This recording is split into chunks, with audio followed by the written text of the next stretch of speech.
Hey CA aspirants, this video is part 3 of hashtag CA Foundation Strategy Series। आज मैं आप लोग को पेपर 3 के सारे स्ट्रैटेजी बताने वाली हूँ जो आप लोग को प्रिपरेशन के टाइम भी फॉलो करने चाहिए एंड ड्यूरिंग द एग्ज़ाम्स आप जब दे रहे हो तो उस टाइम आपको क्या क्या फॉलो करना चाहिए, मैं आपको वो सारे स्ट्रैटेजी बताने वाली हूँ। और मैंने स्कोर किया था 47 में 47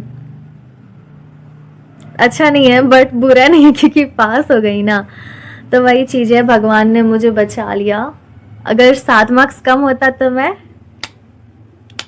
so let's start. First point जो आपको माइंड में रखना है वो ये है कि कंसेप्ट क्लैरिटी। मैं आपको ये बोलती रहूंगी और हमेशा बोलती रहूंगी कि कंसेप्ट का क्लैरिटी होना बहुत ज़रूरी है। जब तक आपको कंसेप्ट नहीं पता आप रट्टा मार के नहीं कर सकते, और ये प्रोफेशनल एग्जाम में तो और नहीं हो सकता, ठीक है। तो आपको सबसे पहले पता होना चाहिए कि कंसेप्ट क्लैरिटी आपका होना बहुत ज़रूरी है। आपको कंसेप्ट पूरा पता होना चाहिए, तभी आप अच्छे से सॉल्व कर पाओगे। और मेरे साथ तो ऐसा हुआ था कि मैथ्स में मेरा 11-12 में मैथ था नहीं, तो फिर जो 11-12 के चैप्टर थे परम्यूटेशन एंड कॉम्बिनेशन मुझे एक भी नहीं आता था, तो मैंने एग्जाम में उसके सारे क्वेश्चन मैंने छोड़ दिए थे क्योंकि मुझे आता ही नहीं था। तो इसलिए आपका कंसेप्ट पूरा क्लियर होना चाहिए। सेकेंड पॉइंट जो आपको माइंड में रखना है वो ये है कि division of paper 3 that is business mathematics and logical reasoning and business statistics. Business mathematics 40 marks के आते हैं एग्जाम्स में, एमसीक्यू रहते हैं। लॉजिकल रीजनिंग्स 20 मार्क्स के आते हैं एग्जाम्स में, एमसीक्यू रहते हैं। और स्टैटिस्टिक्स 40 मार्क्स के आते हैं एग्जाम में, एमसीक्यू रहते हैं। और नेगेटिव मार्किंग रहता है 0.25। तो अगर आपने एक सही किया तो आपको एक मार्क्स मिलेंगे, मतलब 4 गलत किया तब आपके 1 मार्क्स कटेंगे। So this is the division of paper 3। Third thing जो आपको माइंड में रखना है वो अबाउट इंपॉर्टेंट टॉपिक्स। तो बिजनेस मैथमेटिक्स में कैटेगरी 1 के चैप्टर्स हैं ratio and proportions, time value of money जो कुछ ज़्यादा ही इंपॉर्टेंट है। टाइम वैल्यू ऑफ मनी से बहुत क्वेश्चंस आते हैं। एंड थर्ड है इक्वेशन, जो कि एग्रीगेट तीनों इंक्लूड करके कैटेगरी ए में एग्रीगेट मार्क्स के क्वेश्चन आते हैं, 25 to 30 मार्क्स के क्वेश्चन आते हैं।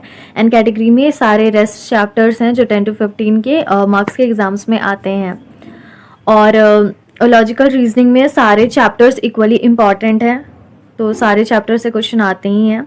और स्टैटिस्टिक्स में इंपॉर्टेंट चैप्टर्स हैं, measures of central tendency, mean median mode के बहुत क्वेश्चंस आते हैं। मेरे एग्जाम में बहुत सारे क्वेश्चंस मीन मीडियन मोड के आए थे।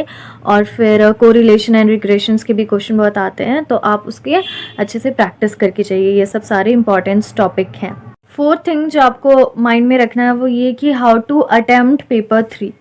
तो नेगेटिव मार्किंग भी होता है, तो आप कैसे ऐसे स्मार्टली अटेम्प्ट करें कि आपका मार्क्स मतलब आप पास हो जाएं। क्योंकि मैंने बहुत सोच समझ के अटेम्प्ट किया था, अगर मैंने कुछ उल्टा फुल्टा अटेम्प्ट करती मैं तो पक्का मैं फेल होती, क्योंकि मेरा सिर्फ 7 मार्क्स ज़्यादा था। तो मैंने बहुत स्मार्टली अटेम्प्ट किया था। तो आपको भी स्मार्टली अटेम्प्ट करना होगा क्वेश्चंस, जैसे कि फर्स्ट आप वो 40 क्वेश्चन सॉल्व कर लीजिए जो आपको अच्छे से आता है, और आप काउंट कर लीजिए कि हाँ 40 में तो एक भी आपका डाउट नहीं होना चाहिए, 100% आपको कंफर्म होना चाहिए कि हाँ ये सही है। उसके बाद अगर किसी का 50 सही हो रहा है पूरा 100% तो और अच्छा है, 60 सही हो रहा है तो और अच्छा। उसके बाद क्या करें, जिसकी 40 अटेम्प्ट हो गया उसके बाद आप ट्राई करिए 45 कंफर्म करने के लिए कि हाँ 45 तो कंपलसरी मेरा 100% ही सही होगा। तो वैसा आप ट्राई करिए, वैसा आप सॉल्व करिए, टाइम दीजिए। फिर 45 हो गया, उसके बाद फिर आप रेस्ट 10 to 15 क्वेश्चन वैसा करिए जिसमें आपको 90% चांस है कि यही आंसर होगा, वो करिए। और फिर 5-6 ऐसा क्वेश्चन करिए जिसमें आपको 50% चांस है, और फिर जिसमें आपको पता ही नहीं कि क्या होने वाला है उसको आप अटेम्प्ट ही मत करिए। नेगेटिव ज़्यादा हो जाएगा तो फिर बहुत प्रॉब्लम आ सकती है, तो वैसा आप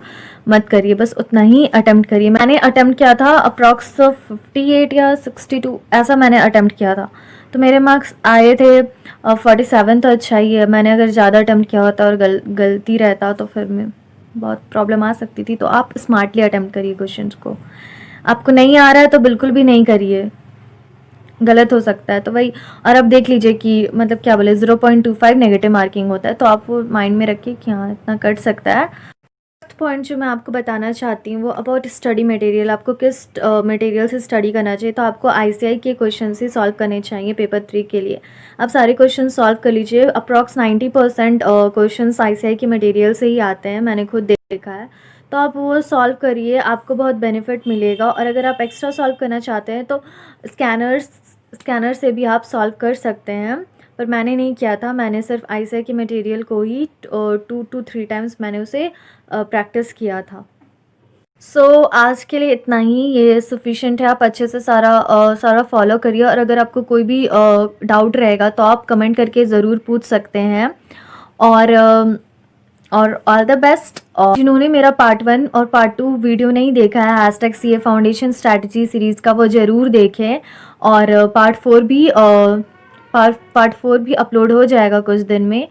मैं ये सारे पार्ट के वीडियोस के लिंक डिस्क्रिप्शन बॉक्स में डाल दूँगी, तो आप ज़रूर देखिए, आपको सारे पेपर्स के डिटेल स्ट्रैटेजी पता चल जाएगी। और तब तक के लिए stay happy, stay updated, and bye bye.